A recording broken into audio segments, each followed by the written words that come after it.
Hi everyone, welcome to Lime Life and True Beauty with Biffy Ipple. I've got another exciting recipe for you today.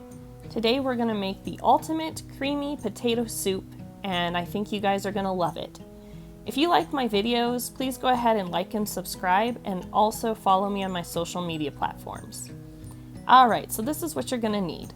You'll need 6 strips of bacon, plus some extra for whatever you'd like to put as a topping on your potato soup. You're going to need 3 tablespoons of butter, then 3 cloves of garlic, and next comes 1/3 cup of all-purpose flour. I have not tried this recipe with other flours yet. You're going to need 2.5 pounds of potatoes that are already peeled and cut, so ready to go for cooking. And now you're going to need 4 cups of broth. I love to use beef broth for a lot of my recipes. You'll need 2 cups of milk. I prefer to use whole milk so that it's even creamier. Now you're going to need 2/3 cups of heavy cream. That's definitely going to make it the ultimate creamy potato soup. You'll need 1.5 teaspoons of salt, 1 teaspoon of pepper, and then 1/4 to 1/2 teaspoon of the chili powder. Yum! And then you're going to need 2/3 cups of sour cream, plus some extra for whatever you'd like to use for toppings. Don't forget to get some cheese for the toppings, as well as that extra bacon, and anything else you like to put on top of your potato soup. Alright, so what you're going to do is go ahead and put in those 6 strips of bacon, and you're going to go ahead and cook them to your liking. The reason why we're starting with cooking the bacon first is because we want to use that grease to coat the pan, as well as help us in being the first primary buffer of our soup. I actually am doubling up the bacon because I love bacon, my family loves bacon. Who does not love bacon? Now I prefer to get the frozen bacon from Costco because you get a lot of them, and I feel like for me and my family it helps us not be wasteful because it's frozen and fully cooked, so you can just cook it whenever you want and whenever you feel like doing it. I feel like when I get the store-bought kind, we end up wasting it because it's raw and we forget about it, and then we lose the bacon that we could have cooked with. Alright, so after it's cooked to your liking, oh my goodness, look at that heart attack on a spatula. Go ahead and set it aside on a plate. And now we have that pan coated for the next step. We're going to coat it even more with some grease. Add the butter in there. And now you're going to want to make sure to mix the butter around into the pan so it's evenly there. And you're going to see that the butter is going to start making a foamy and bubbly kind of consistency. That is great. That is what we want to be an extra buffer for our soup. Now the next step is usually where you cook things like garlic or onions or something of that texture and consistency. And you're going to want to make sure you don't cook them for too long, about 30 seconds to a minute, because obviously with how thin they are, they end up burning easily. And so make sure you mix them around, count when you're cooking them, and then they should be set. I'm usually very bad at this step and I end up burning the garlic, but this time I did okay with it. Go ahead and add in the flour, and you're just going to want to make sure to mix all of the ingredients together at this point. And then make sure you don't leave any white from the flour. So you're going to see this is kind of what we're going for. I know it looks very clumpy, but don't worry, once we put in all of the ingredients, it's gonna melt and it's gonna get better. This is just, again, the buffer for your soup. Now we'll add in those potatoes, and then we're gonna go ahead and add in the broth.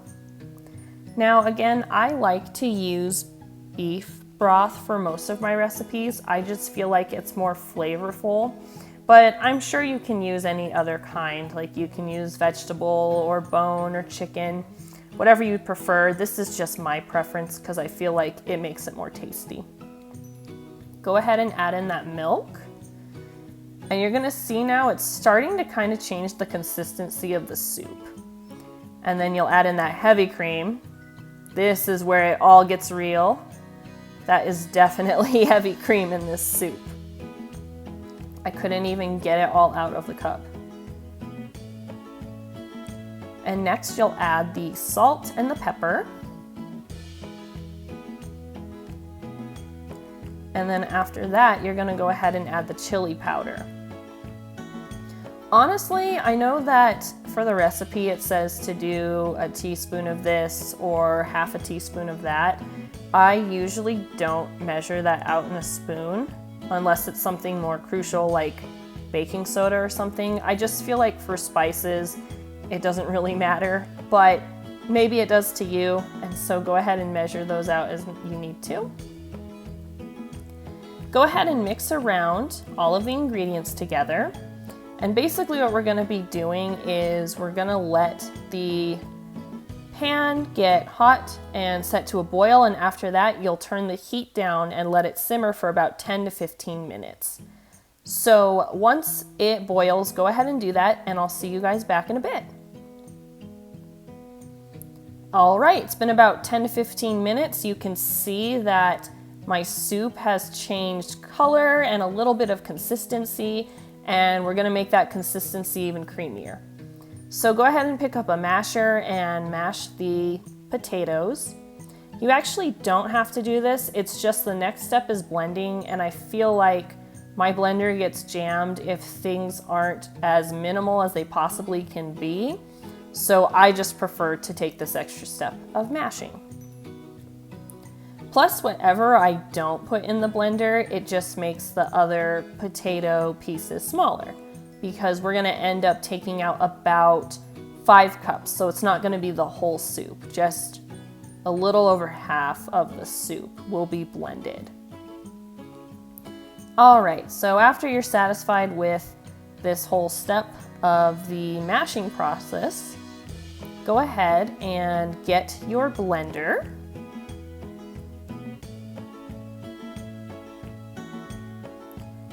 And then go ahead and fill it up with the 5 cups of soup. So I really love making soup, whether it's summertime or wintertime. I just think it's really delicious, and I think it is kind of like something that's really hearty and good for the soul. I know that my husband doesn't really care for soup, but he ends up liking it and eating it when I make it, so maybe his opinion has changed. But there's just something about it that makes my soul feel a lot better after I eat it. And what's your favorite kind of soup? I'd be very curious to know. Obviously, as you can tell, I really like cream-based soups. But I do like a lot of broth-based ones too. I'll definitely show you some recipes to some of my favorites in the future. All right, so I had the 5 cups of the soup blending, and you're gonna actually see that the top of the blender was starting to come off, and so I almost ruined this recipe because I wasn't paying attention. I was getting the sour cream ready when I suddenly noticed, so thank God I looked over and stopped that from happening. But once I fixed that issue, I could go ahead and let it finish blending, and then I was just preparing the 2/3 cups of sour cream because that's going to be your next step to add into the soup. All right, so go ahead and put that blended mixture back into the soup, and as you can see, it's completely changed the consistency of the soup. It's really creamy now. And I obviously had a very hard time getting a lot of the soup out of the blender, so I needed to scrape it out, which took a little bit. But once I did that, I was ready for the next step. So once you get that all done to your liking, you're gonna go ahead and add that sour cream in there.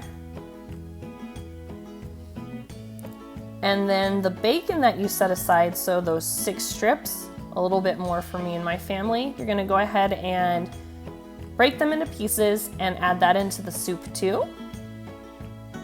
Remember to set aside and save some bacon for toppings for people. This is just the bacon that's going to go in your soup. It's going to make it flavorful along with that grease that's in there as well. So after you mix the soup and all of the ingredients to your liking, you can see that the sour cream's starting to blend in there. You just go ahead and let it heat up for about 10 to 15 minutes and it'll be ready. So we've been growing kale in our garden and we decided that we wanted to try it as a topping. So I just put in a frying pan some olive oil and then I just cooked it over that, and it ended up being really good and delicious after it was wilted.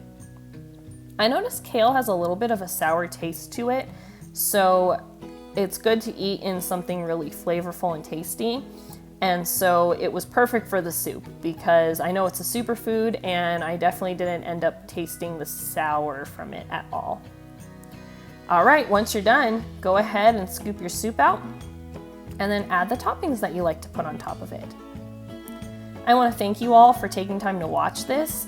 If you liked this video, please go ahead and subscribe to it on my YouTube. Follow me on Instagram at BodaciousBiffy. Follow me on Facebook at Biffy Ipple or my page Lime Life and True Beauty with Biffy Ipple. All right, all my love and peace and abundance. Take care.